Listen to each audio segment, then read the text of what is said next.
In 1987, life in the economically distressed town of Luton has gotten pretty hard. It's even gotten harder for Javed Khan, the son of Pakistani immigrants, who longs to be a writer and escape his town. Like I said, Javed longs to be a writer, but so far he's had to settle for writing lyrics for his friend Matt's new wave band, and, well, most of them just aren't very good, as Javed is pretty isolated. His father won't even let him date girls. Things get even harder for the Khan family when his father is laid off from his job and has to begin penny pinching just to make sure he can afford the dowry for his older sister's wedding. All of this changes when a fellow Pakistani named Bruce tips Javed off to the songs of Bruce Springsteen, and suddenly Javed has found his creative voice. He begins experimenting in his poetry, longing to become a journalist, and again trying to go off to the University of Manchester. At the end, though, Javed still has to learn the true secret to Bruce Springsteen's music. You can break free, you can long to get out, but never forget who you are and where you're from and the people who made you. This is Blinded by the Light. So, this was a really good movie. I mean, it's cliched. I mean, this is from the director of Bend It Like Beckham, and it's basically 1980s male music-oriented Bend It Like Beckham, but it hits all those notes, and it hits those notes really well.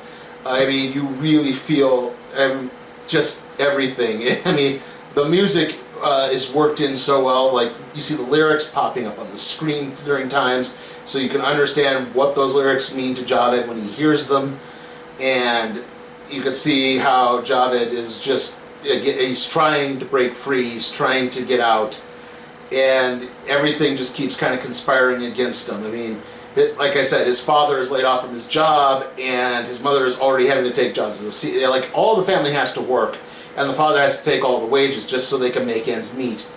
And it's like, now they have to work even harder, they have to make even more money.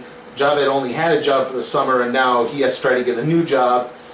He winds up bonding with his friend Matt's father because the father actually knows Bruce Springsteen's music, so everything works. But slowly and surely, again, like, he has an English teacher at his college, and I guess I have to explain a little bit now. Bear with me, as my knowledge of the English educational system is okay, so is not the greatest. But basically, like, middle school to like early high school years, or that would be in America, is called comprehensive. Then after that you have college, and then after that you can go on to university. So, okay, so he is in college, which basically makes him kind of a senior in high school. Are we good on that? By the way, if any Brits happen to see this, feel free to correct me. Most of my knowledge comes from watching Skins and Doctor Who, so... anyway, he's Javed is a college student. He's taking this English course. I mean, he, like I said, he really wants to be a writer, but his father would rather he be, you know, something a little more practical, a doctor, a lawyer, or something like that. Maybe even an accountant, because Javed convinces him that he's actually taking economics. And so from that, like I said, and he finds the voice, like I said, he starts to identify with Bruce Springsteen's music, and it's like some good things start happening, but then some bad things start happening. Like there's a girl he's had a long time crush on named Eliza, who is this political activist. She's the daughter of Tory parents, that's conservative parents.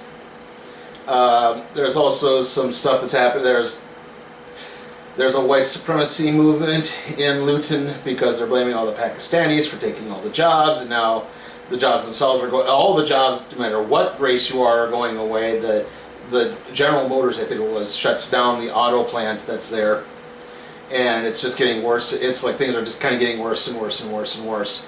So yeah, again, if you're familiar with Bruce Springsteen's music, guess what? About 90% of it is being stuck in an economically distressed town, being young, wanting to break free, and sometimes even getting trapped in it.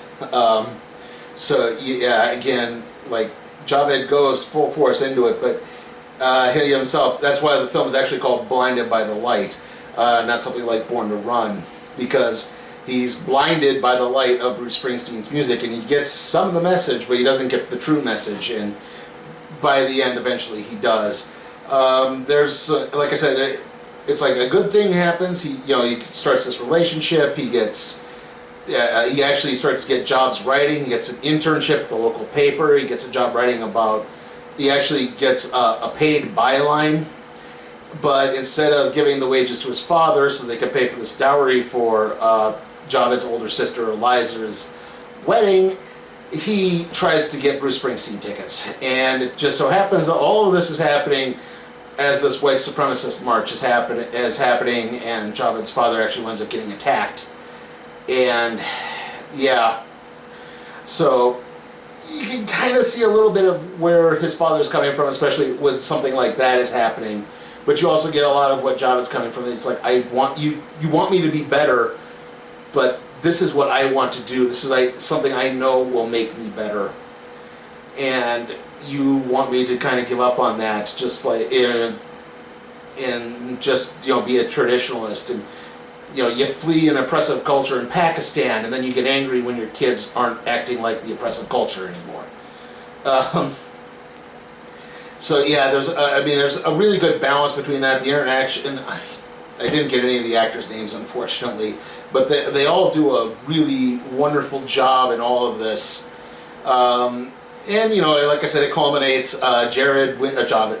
He gets called, one of his articles. He accidentally gets credited as Jared, but Javid wins a contest to speak at Monmouth University, which is in New Jersey, right next door to Bruce Springsteen's hometown of Freehold. So he gets to go see all of that, and basically his father kind of kicks him out of the house in this time frame, but then Javid is kind of delivering this keynote speech about his prize, and he's representing as one of the best students in his college. He's kind of like a valedictorian. Not quite. It's not the graduation ceremony, but you get the idea. And the father and both parents at this time started reading some of his poetry that he had been writing, and from that they begin to learn, oh, he actually is really good at this. Maybe we should be supporting him. And they come to his speech, and that's when he realizes again the ultimate truth of Bruce Springsteen's music. Long to break free.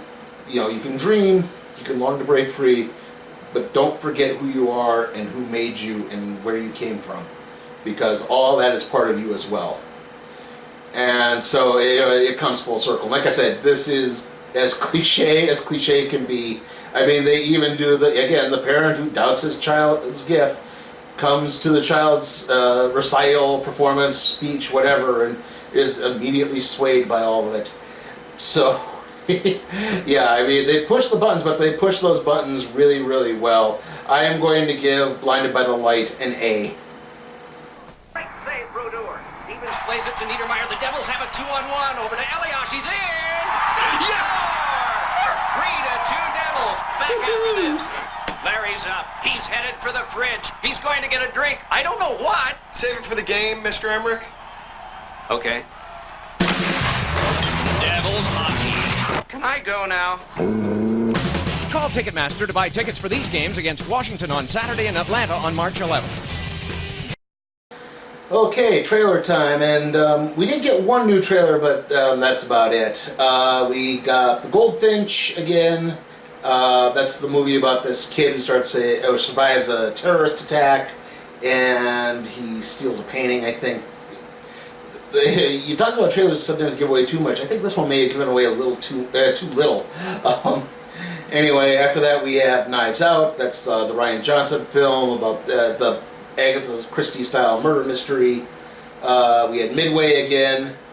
We then had our one new trailer last Christmas. This is the Emily Clark movie. It's inspired by the music of George Michael. So, yeah, we've had yesterday, which was the Beatles. We've had Bruce Springsteen, and now we've had George Michael. It actually looked pretty cute. It's a little fluffy romantic comedy, not that bad. After that, we had Charlie's Angels. I think we've had that one before. I can't remember. I've seen the trailer for it, though. I know that. And rounding things off, we had A Beautiful Day in the Neighborhood again. So, yeah, like I said, nothing too terrible. I mean, movies that looked pretty good, but, nothing spectacular.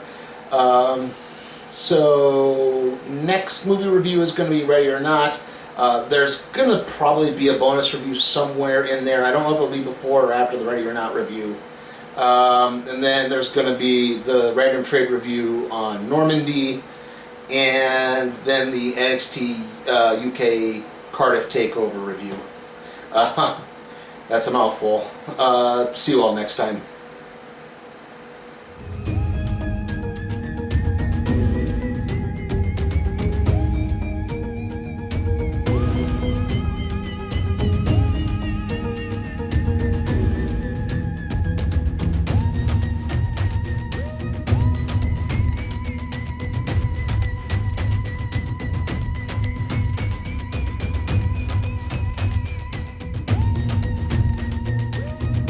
Hey guys, check out my Patreon and see how you can request a movie for me to review, even if it's some stinker like A Dog's Way Home or the Sonic the Hedgehog movie.